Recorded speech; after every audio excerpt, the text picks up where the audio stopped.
Alright, I'll give my review of this game. Alright,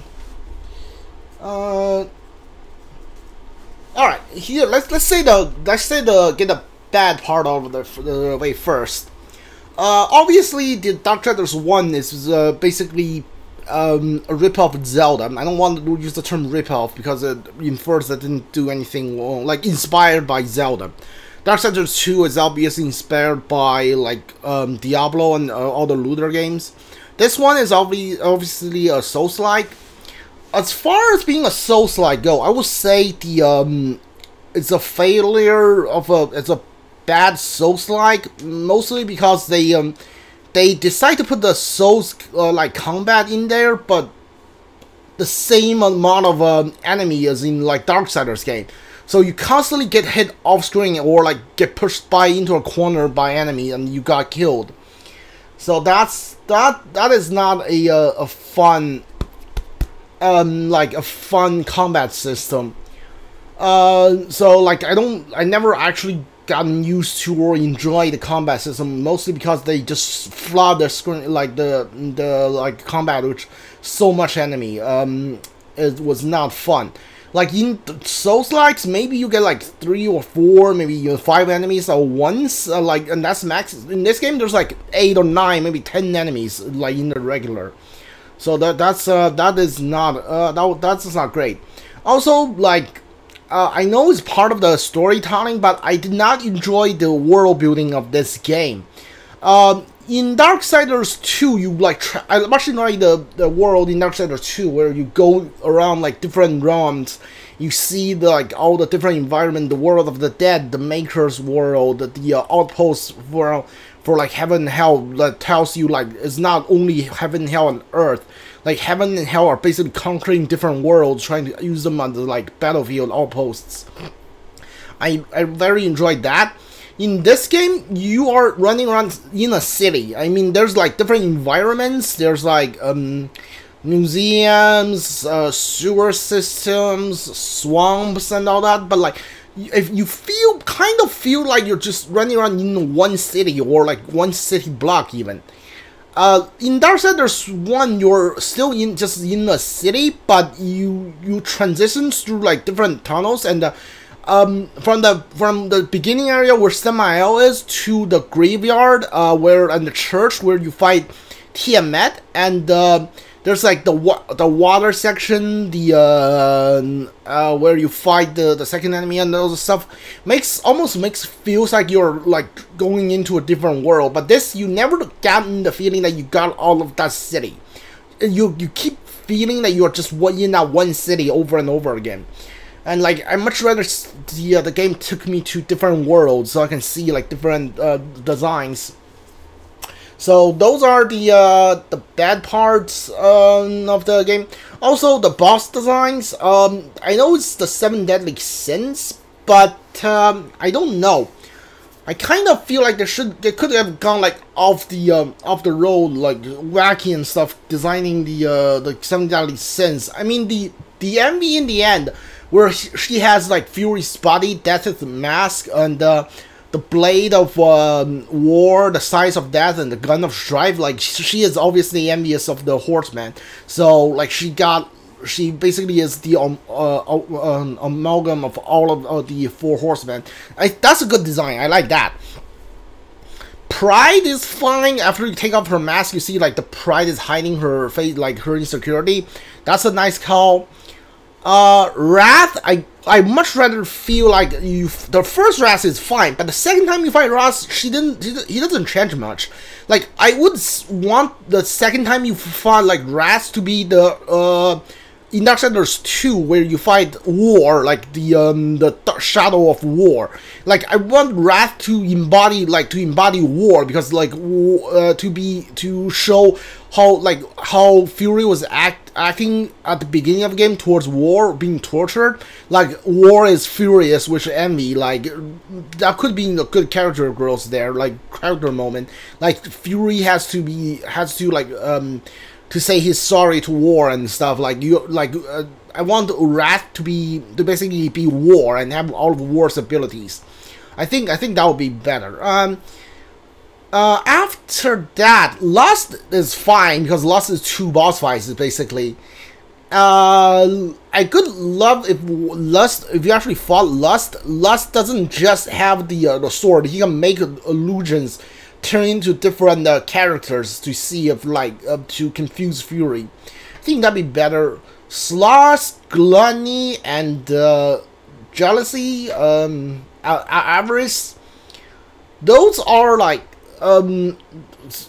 lazy. Sloth is fine. Gluttony, I really didn't like his design all that much. I don't think that's really good. And Avarice, I mean, yeah, well, Avarice is fine, I guess, but still not that great. Okay, those were the bad things about the game. The good things about the game, I feel like the story-wise, I think Fury is the horseman, which the only horseman with any growth in this game. Like I said, War and Death's character doesn't change. Like, they learn new information. War, like for beginning of War's game, he is all about restoring the balance, like doing the bidding of the console. But after he learned that console has betrayed him, he turns against the console. But his characteristic doesn't, his like personality doesn't change. He doesn't do any growth. Neither does Death. But like in this game, Fury basically has to learn that at the beginning of the game, she learns she wants to be like the best horseman. She doesn't care about anybody but herself. But she needs to learn. She learned throughout the game. She learned that she needs to change, or otherwise she's not going to finish the quest she's on. So that's good. That's the best story out of the story is the best story out of all the other Darksiders game, for sure. I mean, I didn't really like the combat, but I like the souls and power-up stuff, and I like the enhancement you can give to the weapons. I think those are really good. I did enjoy those. I basically give the whip the life drain ability, and give the hammer. Every time I kill something, there's a 30% chance it's gonna spawn a Nephilim respite. So that's good. Yeah,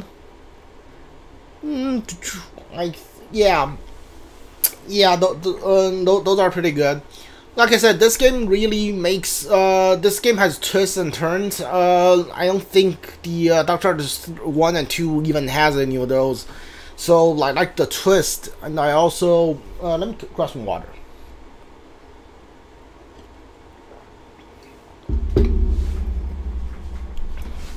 Yeah, during the end there, when I was fighting against Fury, Wrath, Pride, and Envy, because I did the Keeper of the Void before fighting them, I used the power up. Like the rest, if you use all of the soul items as soon as you got them, or like wait until you are in trouble then you use them, then basically the game is just a breeze. It doesn't really matter how much enemy they throw at you, or like how strong the boss is. You're never gonna be in much of trouble at that point.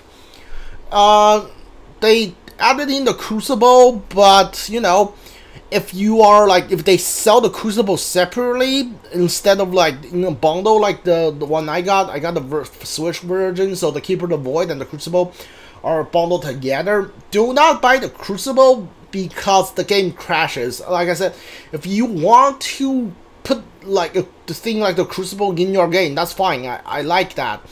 But make sure the game doesn't crash. And if the game does crash, make sure you don't lose too much of your progress, because the game crashed at level 66 or 67 for me.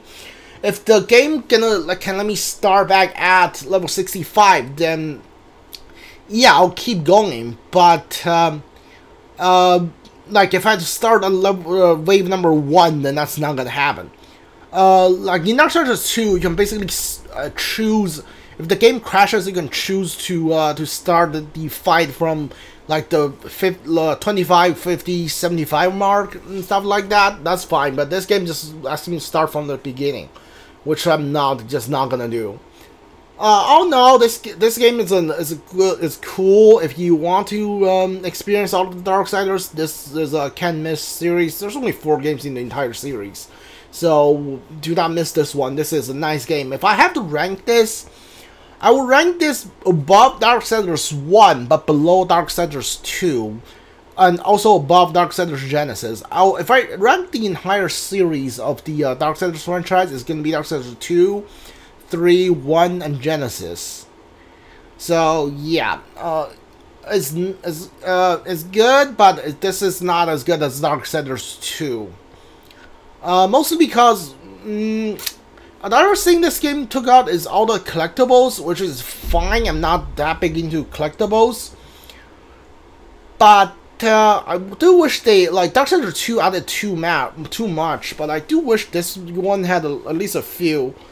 Maybe 1 or 2 different kinds of collectibles. I guess they replaced the collectible with potions and also upgrade items, but you know, it's not really the same, is it? Yeah, that's basically it. Good character, good story. Like going up against 7 Deadly Sins, that's good. Like it flushes out each franchise. Installment of this franchise, it fleshes out the world even more. So good story, good character growths. Not so great on combat wise and boss wise. Yeah, that's the best I can say about it. All like the main core game is not that great, but like all the things they build around it, like the story, the world, those are fine. So yeah, okay, that's gonna be it for today. That's gonna be it for the Darksiders 3 playthrough. I know I didn't get everything because I am not this is not 100% playthrough. If I choose continue, where does the game take me? Does it give me like before I fight envy or before I fight pride? Which one is it? So tomorrow, come back. I'm going to be playing Hyrule Warriors Age of Calamity expansion. Expansion. What's the expansion called? Hold on. Hyrule expansion. It releases at October 29th. Guardian of Remembrance. Okay.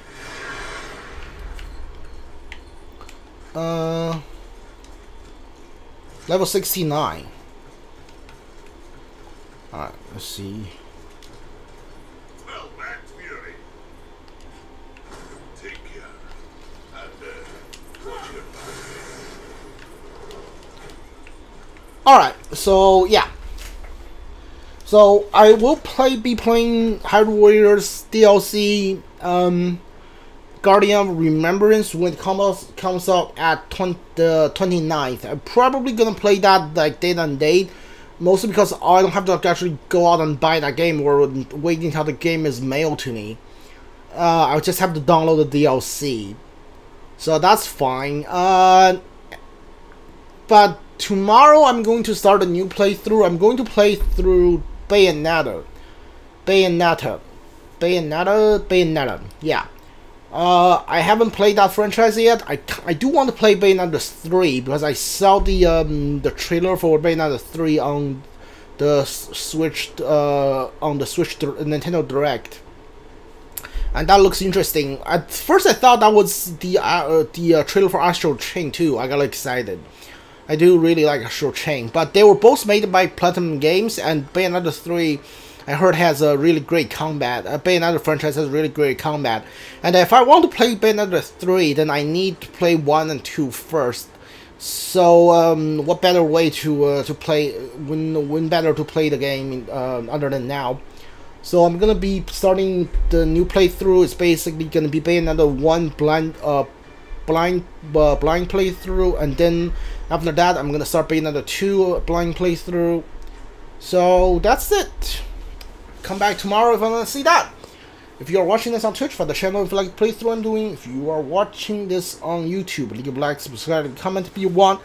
If you want to watch it live on Twitch, I'll leave the channel link down in the descriptions. Let me see. Let me read this real quick. The trinket trembles, threatening to shatter from the Empire's power.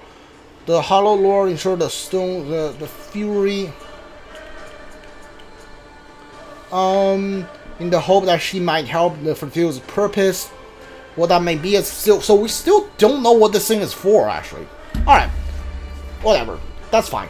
Alright. See you guys all next time. Goodbye.